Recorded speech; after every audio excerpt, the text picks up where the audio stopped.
नमस्कार विद्यार्थी मित्रों, केम छो? मजामां? विद्यार्थी मित्रों, आज आपणे धोरण 10 विषय हिंदीનું જે પેપર છે સંપૂર્ણ સોલ્યુશન કરીશું।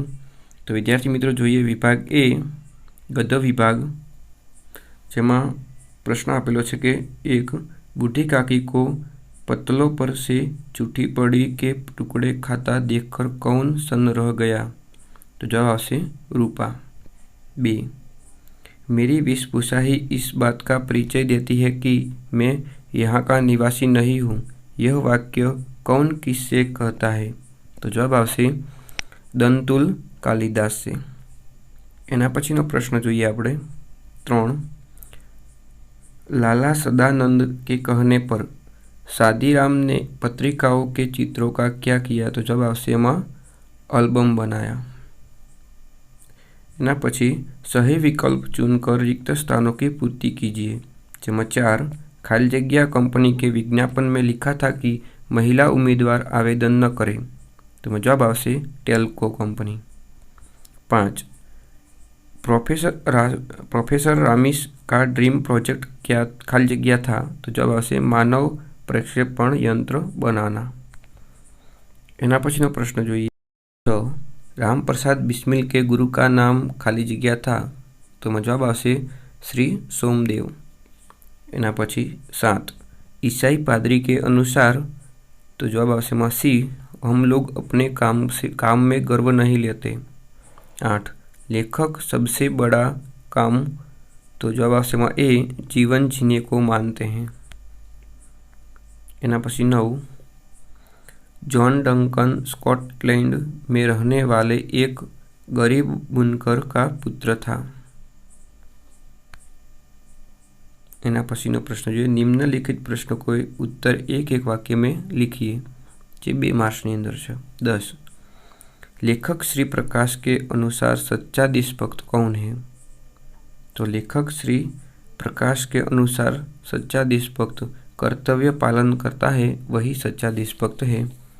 एना पछी 11 बिस्मिल की माताजी का सबसे बड़ा आदेश क्या था? तो प्राण हानि ना होना। 12 बूढ़ी काकी कब रोती थी? तो ये विद्यार्थी मित्रों तमारा ग्रेडना पेज नंबर 11 पर एनो प्रश्ननो जवाब आपेलो छे। एनो अथवानी अंदर छे आद्रिक गीत के अनुसार खुश रहना नैतिक उत्तरदायित्व है कैसे? ये पण अहींया आपेलो छे प्रमाणे तमे एना जे प्रश्न छे प्रमाणे एनो जवाब लखी शकशो। एना पछी प्रश्न 13 लेखक की दृष्टि में मनुष्य को एक स्थान से दूसरे स्थान पर कैसे भेजा जा सकता है? तो विद्यार्थी मित्रों आ प्रश्ननो जवाब तमारी ग्रेडना पेज नंबर 56 पर आपेलो छे, बराबर। एना अथवामां आपेलो छे चोरी का पता चल जाने पर नंदन ने बिंदु के साथ कैसा व्यवहार किया, क्यों? तो ये पण तमारी ग्रेडना पेज नंबर 74 पर आंसर आपेलो छे। 14 लड़कों का बूढ़ों के प्रति स्वाभाविक विद्वेष होता ही है। ये प्रश्ननो जवाब है पेज नंबर 11 पर आपेलो छे। अथवा धन सुख का जादूगर भी है और शांति का डकैत भी। ये पेज नंबर 102 पर अहीं आपेलो छे प्रमाणे तमे एना लखी शकशो। एना पछी विभाग बी जोईए पद विभाग, जहाँ 15 कल धौत के धाम का अर्थ होता है तो सोने का राजमहल। 16 भारत का भाल खाली जग्या है हिमाचल। 17 खरहा कहाँ रहता था? तो जवाब आवशे सी, झाड़ी में। 18 प्रभु स्वामी है तो भक्त दास है। यहाँ पेલું છે प्रमाण तमे लखी શકો છો। 19 लोमड़ी ने खाली जग्या कहकर कुत्ते को संबोधित किया। तो जवाब आवशे मामा। 20 साधु बाहर से खाली जग्या होता है। तो जवाब आवशे नम्र। 21 मीराबाई ने अपने सदगुरु की कृपा से राम रतन धन पाया। 22 आजकल के साधु के सामने कोई तर्क करने आए तो वे अपनी पोल खुल न जाए इसलिए मौन रहते हैं। 23 कुत्ते की सीख काव्य में दिनकर जी प्राण बचाने के लिए? तो जवाब आवशे मसीह सारी शक्ति लगाने के लिए कहते हैं। एना पछी 24 जन्मभूमि काव्य में भारत की किन नारियों की बात बताई गई है? तो जवाब आवशे सावित्री, सीता, अहल्या अने जे सावित्री यहाँ पेલું છે એ डबल वखत लखाई गयो છે। 25 कवि ने नावों की नगरी किसे कहा? तो जवाब आवशे काश्मीर। एना पछी प्रश्न 26, सूखे पेड़ पर तोते को देख इंद्र को क्यों आश्चर्य हुआ? तो आ प्रश्नનો जवाब તમારે ગ્રાઇડના જે પેજ નંબર 89 છે એના ઉપર આપેલો છે, તમે લખી શકો છો। लकुटे लेकर रसखान क्या करना चाहते थे क्यों? क्या करना चाहते हैं क्यों? तो ये प्रश्नનો जवाब પણ વિદ્યાર્થી મિત્રો પેજ નંબર 17 ઉપર ગાઈડમાં આપેલો છે, એ પ્રમાણે તમે લખી શકશો। 27 છે જે तोता और इंद्र का संवाद अपने शब्दों में लिखिए, तो ये पेज नंबर 88 ऊपर है। और भारतवर्ष हमारा है काव्य से क्या बोध मिलता है? तो जवाब पेज नंबर 53 पर मળી રહેશે। एना पछी 28, जन्म जन्म की पूंजी पाई जग में सबे खोवायो, पेज नंबर 28 पर प्रश्नનો उत्तर है। पंक्तिओं आशय स्पष्ट कीजिए मળી રહેશે, बराबर। અને બીજો છે એનો પણ પેજ નંબર 107 ઉપરથી તમને મળી રહેશે જવાબ। એના પછી વિભાગ સી જોઈએ, व्याकरण विभाग। लातों के बुत बातों से नहीं मानते, तो एमां आवशे बुरे लोगों के साथ बुरा व्यवहार करने से ही नतीजा निकलता है। एना पछी 30 से सहेलगाह पर आए हुए यात्री, तो जवाब आवशे सैलानी। 31, सदिच्छाए, तो सत वत्ता इच्छाए, जे संधि छूटी पाडवानी छे। एना पछी निम्नलिखित संधि को जोड़िए।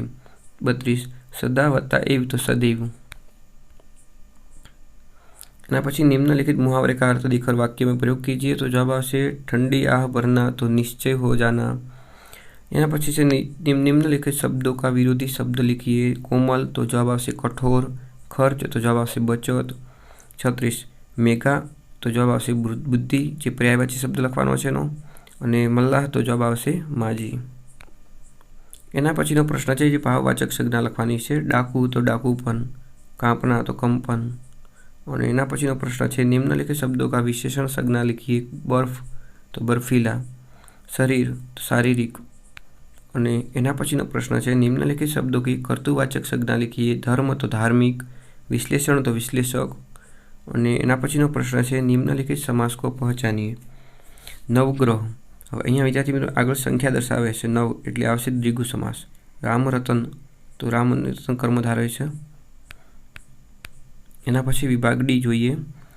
નિમ્નલિખિત વિષય પર સંક્ષિપ્ત ટિપ્પણી कीजिए, જે 3 ગુણની અંદર છે। દૂરદર્શન, ટીવી અને આકાશવાણી છે, તો એ વિદ્યાર્થી મિત્રો અહીંયા આપેલું છે પ્રમાણે તમે એને લખી શકો છો। विद्यार्थी मित्रों हजू सुधी आपणी आ सौनी सहियारी यूट्यूब चैनल ने सब्सक्राइब न करी हो तो अत्यारे सब्सक्राइब करी नाखो कि जेथी करीने आवनारा विडियो आपने अपडेट थता रहे। एना पछीनो प्रश्न जोईए आपणे। निम्नलिखित परिच्छेद को पढ़कर नीचे दिए गए प्रश्नों के उत्तर लिखिए। तो आज फकरो है तमारे वाँचवानो छे अने एना उपरथी तमारे प्रश्नोना जवाबो आपवाना रहेशे, बराबर।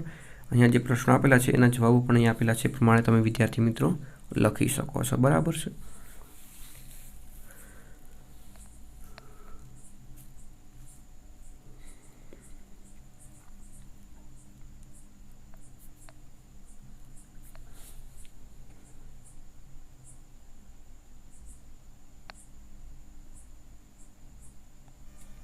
एना पछीनो प्रश्न जोईए।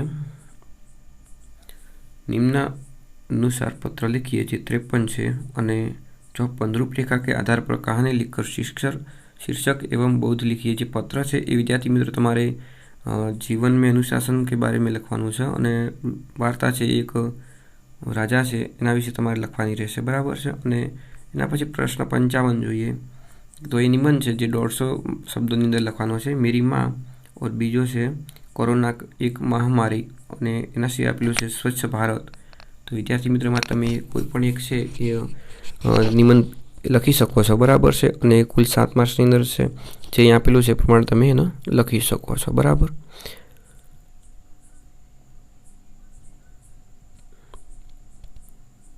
थैंक यू विद्यार्थी मित्रों।